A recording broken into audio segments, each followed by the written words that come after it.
In medieval Europe, the Catholic Church held a level of power and influence over the population that is almost inconceivable today. This power came from a combination of factors, including persuasion, corruption, and coercion, but most of all, straight-up fear-mongering. Yes, the medieval church was heavily invested in the business of scaring the faithful into staying faithful. Today, we're going to take a look at how the medieval Catholic Church frightened its parishioners into obedience. These days, when people hear the term Hellmouth, they're most likely to think of the television series Buffy the Vampire Slayer, if they think of anything at all. Indeed, modern visitors to medieval churches and cathedrals would probably regard the frightening sculpted images appearing over the entryway as mere art or ornamentation. But for the populace of the medieval era, who were superstitious and uneducated, the image of the Hellmouth was nothing short of terrifying. The Hellmouth was typically depicted as a ferocious beast devouring sinners during the Last Judgment. It was the first thing that parishioners would see on their way into the sanctuary, and the message was crystal clear: obey the church, or this will happen to you. Wow, they were very, very subtle.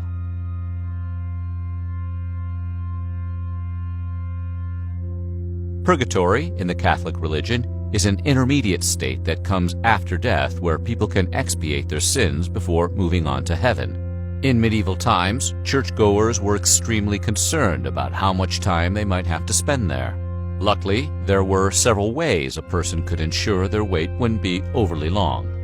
For example, they could donate money and goods to the church, attend services regularly, or even purchase a certificate that could get them an early release. But for those who absolutely, positively had to be sure they would skip purgatory entirely, there was only one surefire way: donate one of their children to the church. In ancient times, religions may have demanded human sacrifice to appease their gods, but the medieval church had a more pragmatic use for these children, namely, replenishing their own numbers. The clergy, of course, is supposed to be celibate, so new priests, nuns, and monks had to be recruited from the general population. While these new recruits didn't have to be children, the church preferred them because they were easier to mold. Didn't the families miss their children? Certainly. But in an era where poverty was common and many already had too many mouths to feed, there was no real choice. What's more, the arrangement could actually wind up being beneficial to everyone involved. For the child, being raised by the church would mean eating better, staying cleaner, and receiving an education. For the parents, the arrangement meant saving money and resources that could be spent on the rest of the family. However, while being raised by the church meant having a full belly, a warm place to sleep, and an education, there was also, predictably, a much darker side to the practice. Many children are known to have been victimized by church leaders in a number of inappropriate ways. Accounts of those who found themselves trapped in a miserable, abusive existence within the church have survived to this very day. To most modern observers, seeing a statue weep would be greeted by immediate skepticism. One might suppose the statue had been cracked and taken on water from some outside source, or perhaps deception was involved and some devious person placed a water hose inside the statue to create an illusion. Seeing a statue weep blood might make one suspect something rusty was leaking onto it. Yet even today we hear reports of people witnessing statues they believe are crying real tears or bleeding real blood. Often they believe these tears are sent by Christ or some other heavenly figure.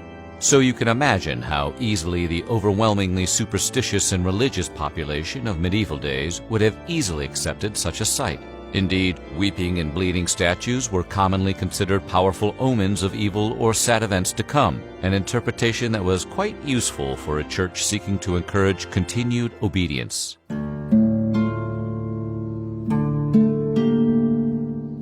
While you'd probably think there's no way to buy oneself out of having committed terrible sins, you'd be dead wrong. In the medieval era, as much as today, the church was quite fond of money, and the faithful could actually buy forgiveness with cash. If enough money was involved, nothing was unforgivable. Even more convenient was that you could purchase a pardon in advance for something you hadn't even done yet. Plan to rob or kill someone? No problem. Just buy yourself an advance pardon and have a good time. It was a great arrangement for those who could afford it, and it made the church a fortune. Call it your get-out-of-jail card for the afterlife. One of the church's other biggest moneymakers was selling tickets out of purgatory, and you could purchase one not just for yourself, but also for your deceased loved ones. Worried that your parents or grandparents have been denied entrance to heaven and are trapped in purgatory? No problem. Purchase the pardon card. For the right price, the church would literally issue you an actual physical certificate that proved your loved one was on the way to heaven. The pardon card. Don't leave life without it.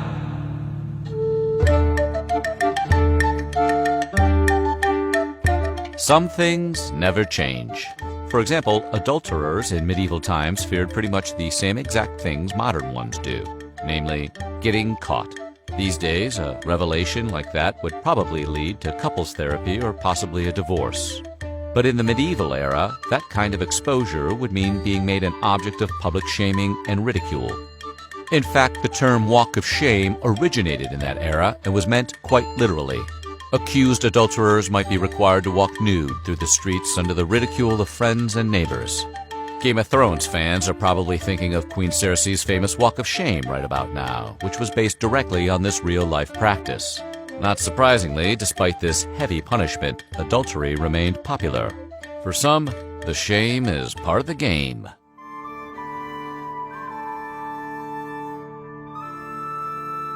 The aforementioned hellmouth sculptures that hung over the church doors were an effective mood setter, but they were only the beginning. Once inside the church, the parishioner would be greeted by images of the end of the world, the Last Judgment, and so-called doom paintings, which depicted the faithful rejoicing with God in heaven, while the sinners boiled in a lake of fire. That's not all, though. Churches were often filled with altarpieces, statues of tortured saints, and all manner of other images of sinners being punished in hell. The church employed the greatest artists of the day to create these works, and those artists often had vivid and terrifying imaginations. For the medieval church, the need to keep a grip on their power and influence was rivaled only by the drive to make money. Church officials at all levels were primarily concerned with selling get-out-of-purgatory certificates.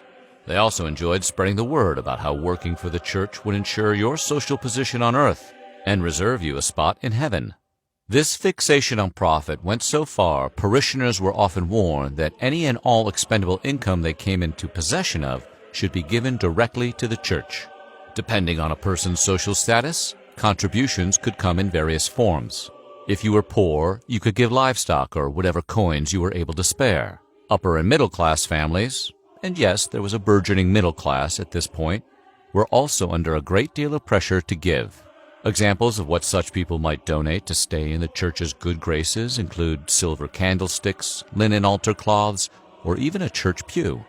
The extremely wealthy might even donate something as expensive as an ornate altarpiece or stained glass window, which might depict holy figures along with members of the donor's family.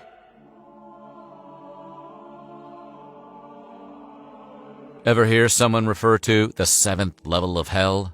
You probably have, though you may not have realized that phrases like that are an allusion to the first part of Dante Alighieri's Divine Comedy, namely, the Inferno. This three-part epic poem, written in the 14th century, chillingly details the experience of going through hell, purgatory, and heaven. Considered one of the greatest works of Western literature, the Divine Comedy heavily inspired the artist who created the Hellmouths, as well as all the imagery within the church depicting sinners in hellish circumstances. Ironically, the poem was really just an excuse for its author to blow off steam at his enemies, but it was also something a lot of people could relate to, including the church. In fact, for the church, Dante's Inferno was an invaluable resource for frightening the faithful into strict obedience. Though, of course, much like the rest of their agenda, this had much more to do with keeping people in the habit of giving their money, property, and children over to the church than it did with saving anyone's soul.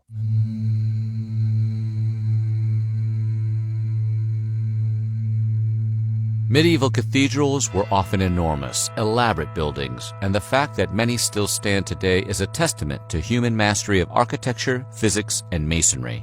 These buildings often took several generations to fully construct, and villages and cities would rise up around them.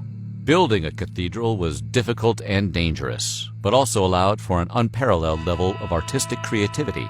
For example, the original builders would often carve their own faces into the statuary and motifs on display both inside and outside the buildings.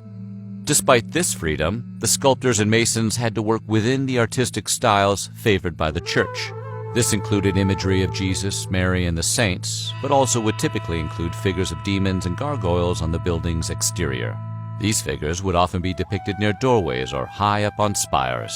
This way, they could cast their unnerving gazes down upon the sinners entering the church, inspiring them to seek forgiveness and stay obedient. Despite all the fear-mongering the church engaged in to keep their parishioners in line, there are always those who just don't care. Whether because they didn't believe in it or simply felt an eternity of punishment was a fair price for the sins they sought to engage in, the medieval era had plenty of folks who frequently skipped church services. Some preferred to spend their time drinking, gambling, visiting prostitutes, and some just liked sleeping late. Whatever the case, sins like these were punishable offenses. However, as you may have guessed, these sins were absolutely forgivable if the right financial price was paid to the church. And since a failure or refusal to pay the fine constituted a one-way ticket to hell, most people paid up.